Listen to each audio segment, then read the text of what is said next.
Hey everyone, I hope you're all doing well today. This time we are going to be talking about Varney Lake.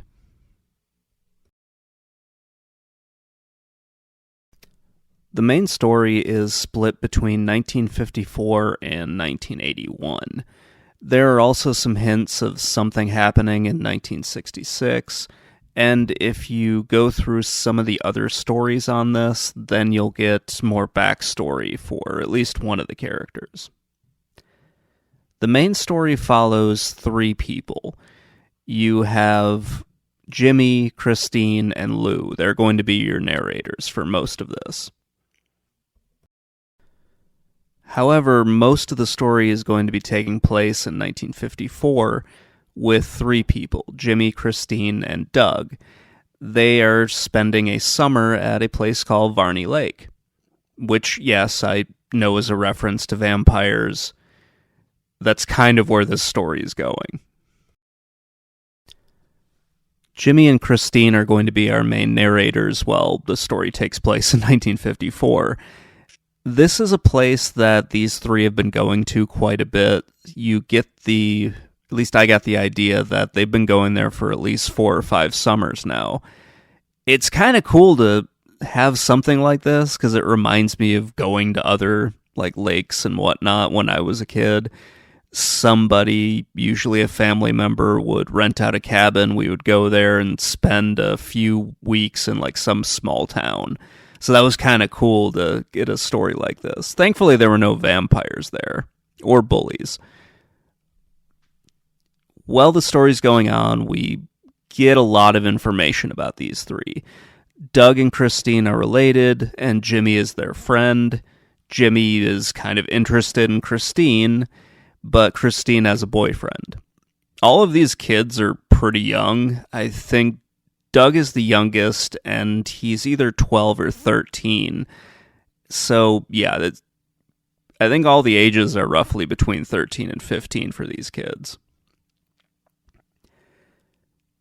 It's alluded to that they're trying to raise money to buy this old drive-in theater, and that's where a lot of them, well, all of them hang out. They have this little club that they have. So every summer, these three get together, they hang out at Varney Lake, and since they're all only children, mostly from pretty messed up families, they all get together and hang out. It's pretty fun. This part of the story also includes a bully named Brandon. He's kind of a jackass. We don't really know a whole lot about him, but he just seems like one of those big meatheads who likes beating people up for no reason. So, our first real conflict, Jimmy apparently was playing a game of dice with Brandon and cheated, and now Brandon wants to beat him up. Sure, why not?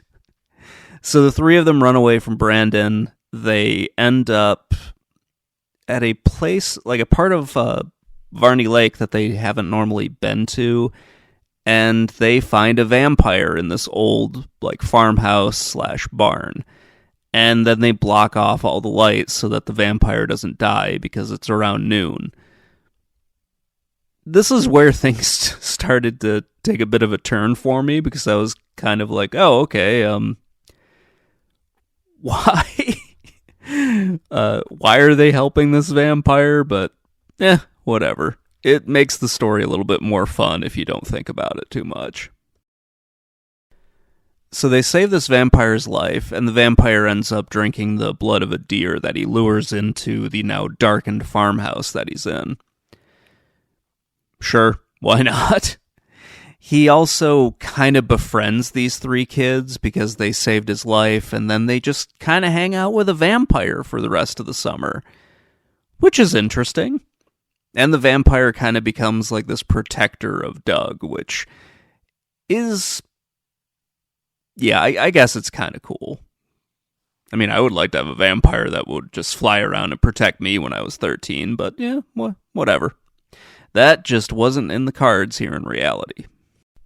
Then things shift to a diner in 1981, and we are following the character named Lou. We find out that Jimmy is in a diner with Lou, and he's telling this whole story of this particular summer where they met a vampire at Varney Lake. Lou has kind of arranged there to be a meeting between Jimmy and Christine, who have apparently grown apart over the years. It seems like Jimmy's had a pretty rough go of things ever since, that particular summer. We're going to learn a lot more about that summer as the game goes on. There's something that happened to Doug during the summer, and that seems to have affected both Jimmy and Christine in different ways. Jimmy's kind of a drunk now. He also has gone to Vietnam, come back, and he's just kind of scarred from a lot of the different things that have gone on. We find out near the end of the game that, according to the newspapers and a lot of the other eyewitnesses, that Brandon had apparently killed Doug near the end of the summer. That turns out not to be true, and that kind of leads to the twist that many people probably expected after reading this part, or not really reading this part, but going through this part of the game. Eventually, Christine shows up at the little diner that Lou and Jimmy are at, and then we get some of her perspective from 1954. And then she tells a little story about how they went and met the vampire. So they go to this vampire's house, and they have kind of an awkward meeting with him. It turns out they just sort of run away at that first meeting, which makes it a little weird that they kind of keep hanging out with the vampire, because they have sort of that breakup initially. But it does get explained that the vampire feels like he is indebted to them because they saved his life. And once they say, well, I guess we're kind of even, the vampire just decides to be their friend, because he's also an only child, apparently. Sure, why not? While they're on their way to go meet the vampire, we actually learn quite a bit about just all three of the kids' family dynamics. Christine's mother is a drunk, and she doesn't really pay much attention to each other. Jimmy and Doug's parents, or mothers, don't like each other. None of their fathers seem to be involved in this. I don't remember if that's really explained, but it might be, or it might be explored in one of the other missions. Or not really missions, but one of the other stories that go into this. When they're going to meet the vampire, Doug and Jimmy apparently have brought along weapons to defend themselves from the vampire. One is a sharpened twig, and they specifically say twig, and the other is a silver chain. This reminds me a little bit of Stephen King's It, where the kids are equipping themselves with weapons that they think is going to help them fight off something that they don't fully understand. It was kind of cool to just see that in the story and kind of laugh a little bit about it.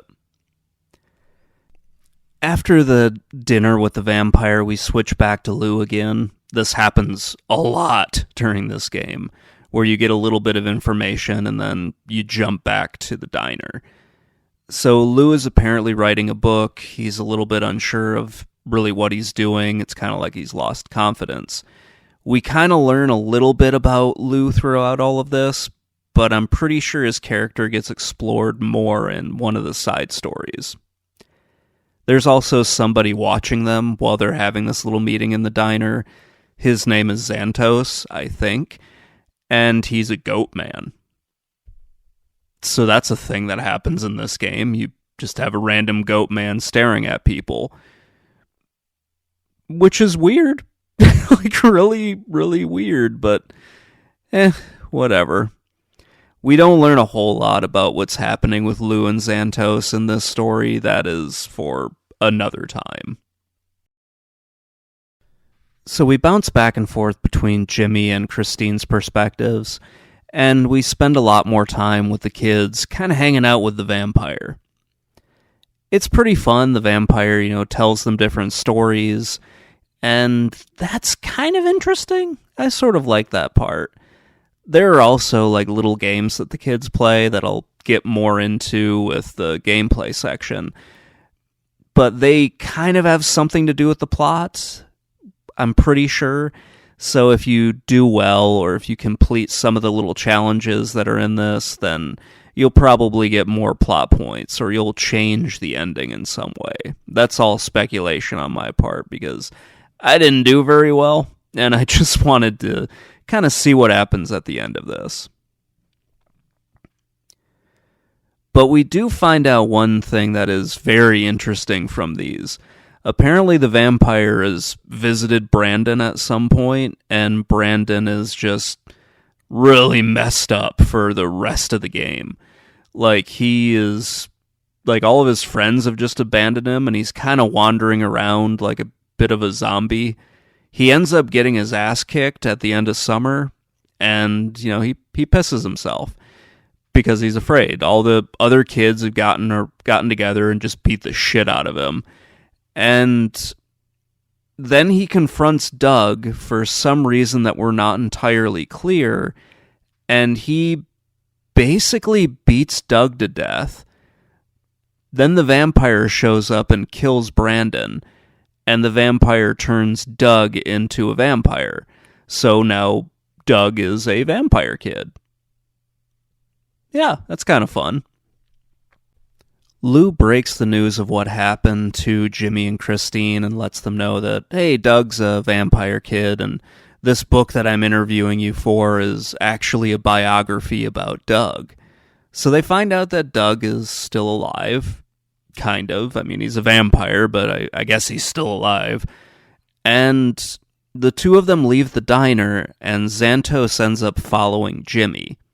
I'm not particularly sure why he follows Jimmy, but yeah, I'm guessing Lou is following Christine, which is just as creepy, but whatever.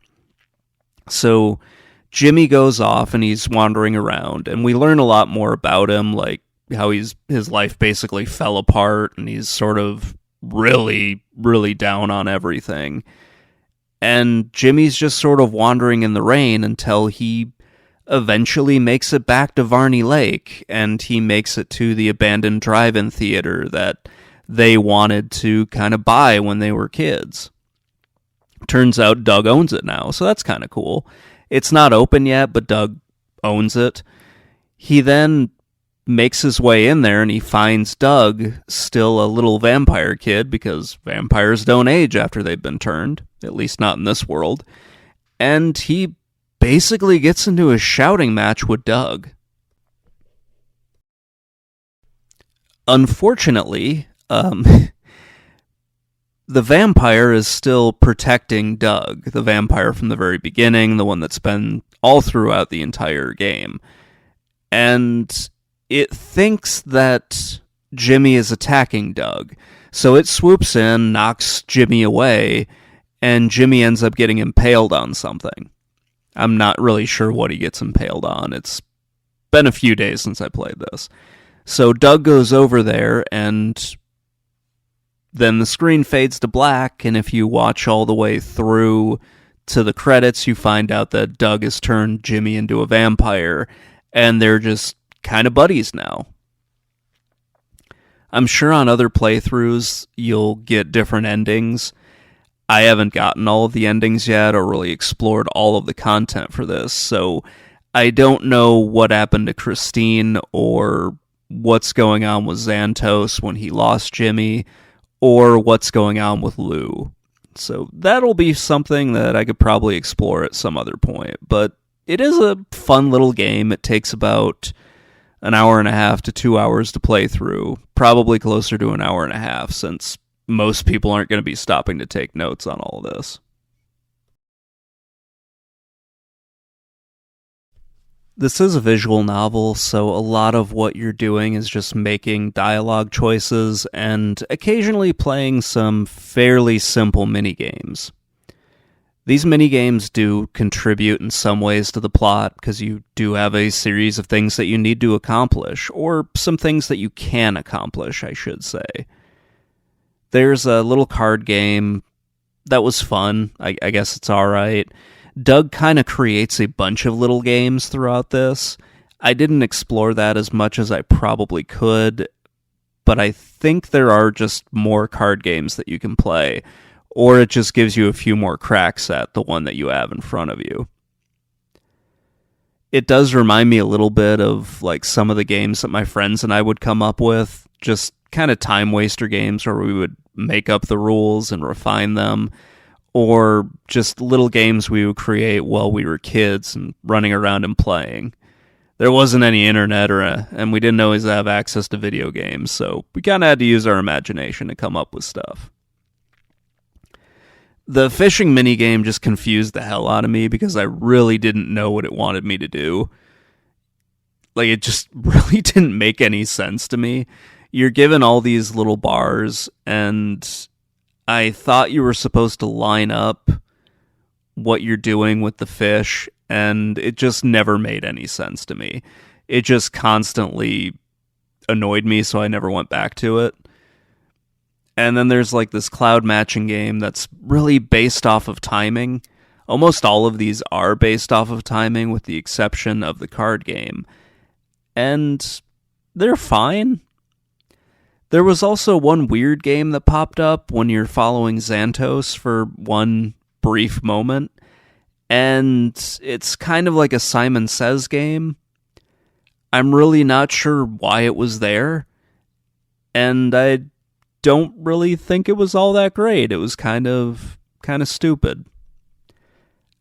Not all of these minigames have a tutorial, or at least they don't seem like they have a tutorial. It's a little weird every once in a while when you're just sort of presented with a game and you don't really know what you're supposed to be doing, but you can figure it out pretty quick.